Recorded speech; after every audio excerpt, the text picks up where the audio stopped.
जिलार 4 शिक्षक निलंबित नहीं सूचना देले जिला शिक्षा अधिकारी डॉक्टर मायाधर साहू।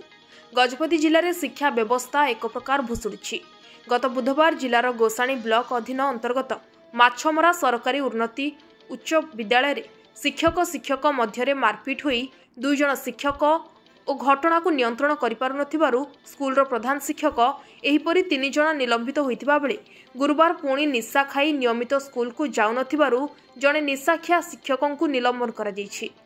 जिला शिक्षा अधिकारी डॉक्टर मायाधर साहू सूचना अनुसार उक्त शिक्षक जनक डेंगास खाल पंचायत हाड़ूपदर प्राथमिक स्कूल उमाकांत नायक स्कूल को सबुबले मद पी आसुथिबा बारंबार अभियोग पर अधिकांश दिन अनुपस्थित जोगु एने कार्यानुष्ठान ग्रहण करथिबा जिला शिक्षा अधिकारी मायाधर साहू आज अपराह्न 2 दिन में 2टी घटना हेबा परे एहाकु नै साधारण चर्चा हेउछि।